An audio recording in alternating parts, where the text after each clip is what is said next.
Hi guys, it's Amy and welcome to Extremely Cosmic. Okay, I'm just gonna cut to the chase. Yes, I missed another week of these vlogs. I have been really slacking with these vlogs lately, and it's because genuinely there's like less than usual going on. Going into these vlogs, it was quite exciting because there was quite a lot of projects I was doing. Also, the whole lockdown thing was brand new, and I was just like sitting around the house and I was doing exciting things like DIYs and here's this project I'm working on because we're stuck in the house. Now it's like really boring because I've done all the things that I want to do, and now like the shops are reopening, so I go in places more often, and when I go places I don't video because I just want to like sort of live in the moment, and there's nothing really worth showing you guys. It's just us like walking around or going in a shop with a mask on. But I have some exciting news. It's actually a little bit disappointing as well, but it's more exciting than it is disappointing, to be honest. This morning I was sitting, I just come out of the shower, I was sitting there on my phone, I was doing absolutely nothing, and I've been waiting upon my order from Shine to get here because I'm just obsessed with ordering stuff from Shine even if I don't need it. I bought like a couple of tote bags and some sunglasses, like all things to do with the summer that we are somehow ending right now. The summer is past and gone, but I'm still ordering sunglasses. So anyway, the doorbell went and I thought it was my Shine order, so I ran downstairs, my dad opened the door and got the parcel, and it was my Shine order, so that was really exciting. But literally like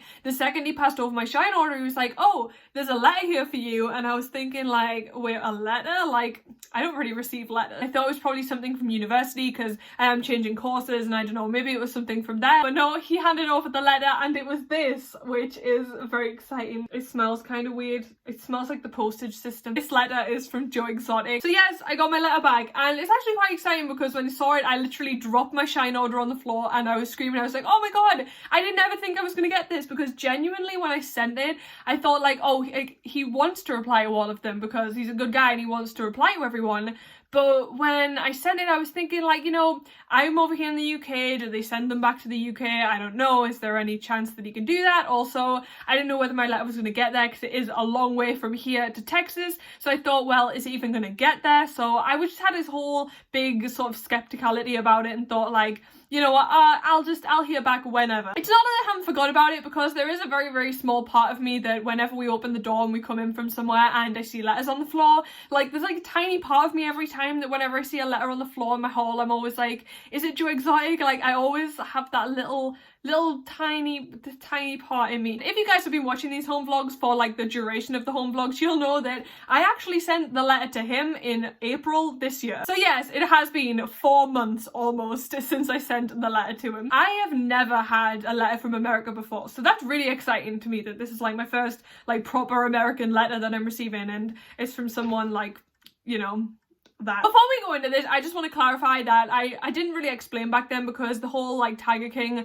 documentary and everything was like massive and big, and it was just like really popular. Everyone loved it and everyone was making memes and dressing up and the TikToks and everything, and everyone was like really into making fun of it, but I don't know whether anyone was like really serious about it and sort of knew the real situation. After I watched the Tiger King documentary, I was like really obsessed with this story and I just wanted to know more about it. So I went on YouTube and I was watching loads of Joe's videos. I literally watched like nearly all of them. There is thousands of them, and I sat and I watched, and this is what quarantine does, you see, because we have nothing to do. So I just sat and I watched like a lot of them, and it was really interesting to see, and I really enjoyed watching them because it just sort of showed a different side of the person that you saw in the documentary, and it was very different from anything I sort of thought about him before in the documentary. It was just more humbling and more like sort of real, and I really enjoyed watching his videos a lot. And then I watched some other interviews and the Louis Theroux documentary. We watched that as a family, no idea why. But just a lot of things like went together for me, and I was just like, you know what, I formed my own opinion about this man. I know that a lot of people were like, yeah, he's a funny guy, like memes, that sort of thing, and then there was other people that were like, he's a bad man, he's an animal abuser, that sort of thing. But then there's me in the middle, and I'm just like, well, no, actually.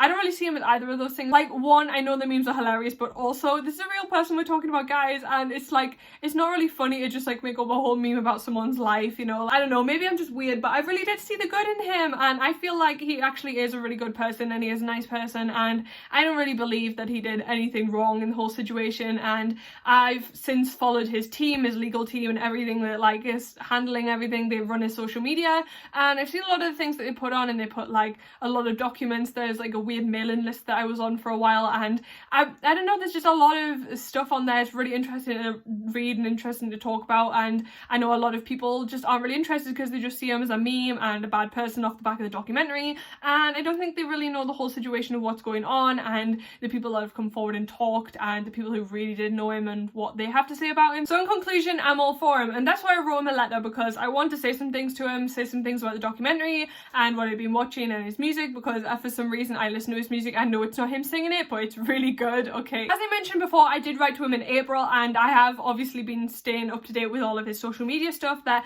sometimes puts out stuff about the postage system and how stuff's getting like sort of held up in the prison. He's not receiving letters, some of them are being held back, some of them being rejected for no reason. So I know there's been a lot of problems with the postage system. To cut a long story short, I didn't get a letter back. I was really hurt and really disappointed when I opened that envelope in the kitchen this morning, because I really thought that it was something, and I've waited a lot of months for this, and you know, I've really thought about it quite often and thought like, oh, when's that letter going to turn up? And I was really excited to sort of have this handwritten letter back from this guy and have a signature on it and stuff. So I was really quite disappointed. I did get this nice fancy printout that you can, I don't know, pause the screen and read if you feel the need to. It's basically this sheet of paper that tells you to get in touch with President Trump and try and get him to pardon Joe Exotic. Because I don't like President Trump, I'm not going to do that. I like Joe, but I don't like Trump, so unfortunately I do not want to contact that big orange Cheeto about that. Thank you very much. But thanks for giving me that really nice printout. It was really good quality. It was probably better quality than my printer could do, and it was on American size paper, which is smaller than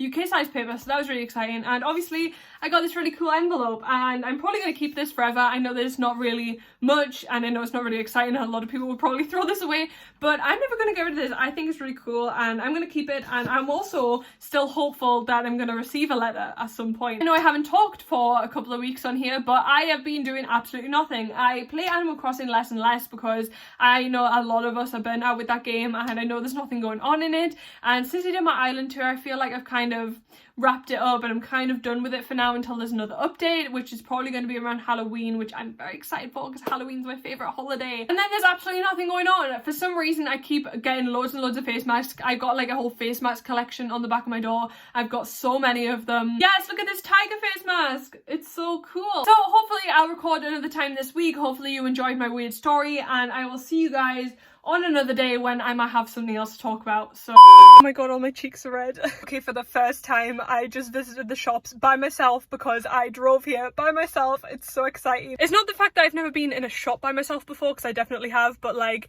I have never drove to a shop by myself and then gone in it and done adult things before. In case you guys didn't know, I actually passed my driving test last week. It was a horrific experience. I might tell you about it later, but I actually passed, so I'm currently in the car alone and I'm driving around by myself to try and get used to driving alone for when I go back to uni. So I'm very excited about it, and here I am. Hi guys, and welcome to Wednesday. Why am I always so unsure of what the day is? I have absolutely no recollection right now of what day it is, what day we're on, how many weeks I've been doing this, how many weeks I've been in lockdown. I have absolutely no idea. Yesterday I was mentioning passing my driving test. I passed my driving test last week. It was very sort of a traumatic experience because I was really excited for it. I was really geared up for it. I was really confident going in thinking like I'm gonna pass, and then I got there and the examiner that I had on the test was literally the most horrible person in the world. It's like a whole big thing. I don't want to go into it in like huge detail, but like he was just like not a nice person. He was like really blunt and sharp, and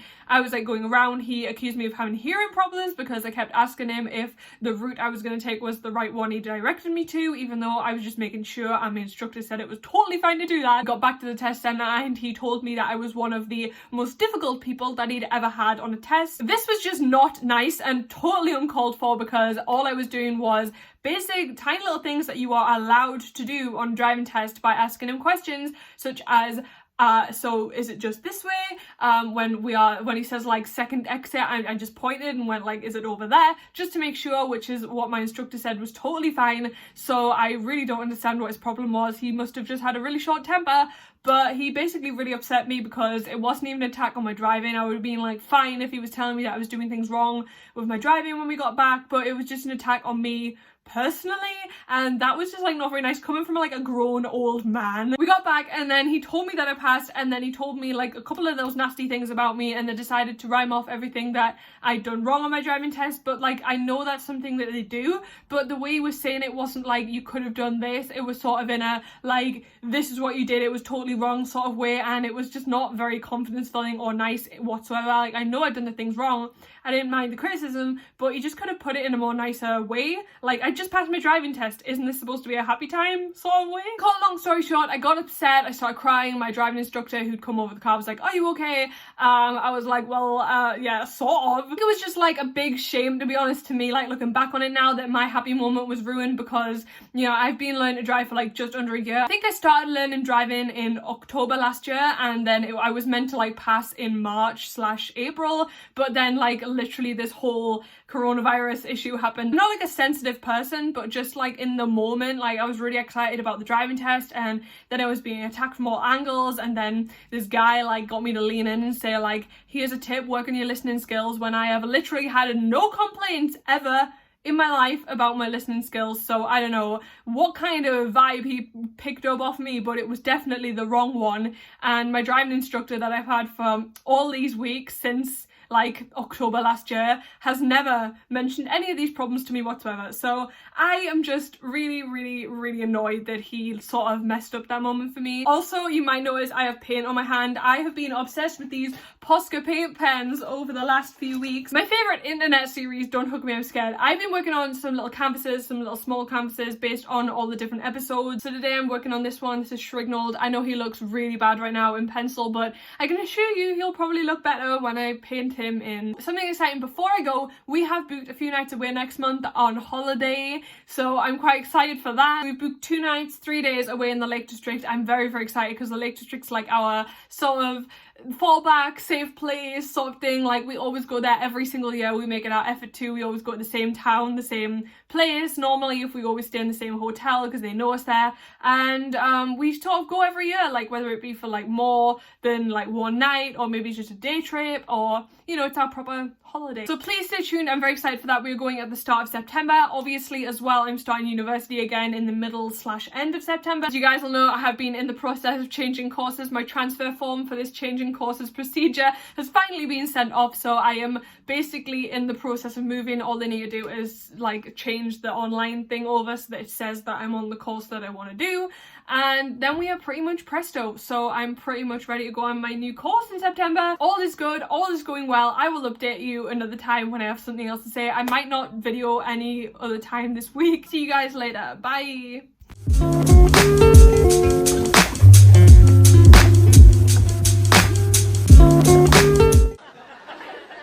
Future generations see what I had to put up with.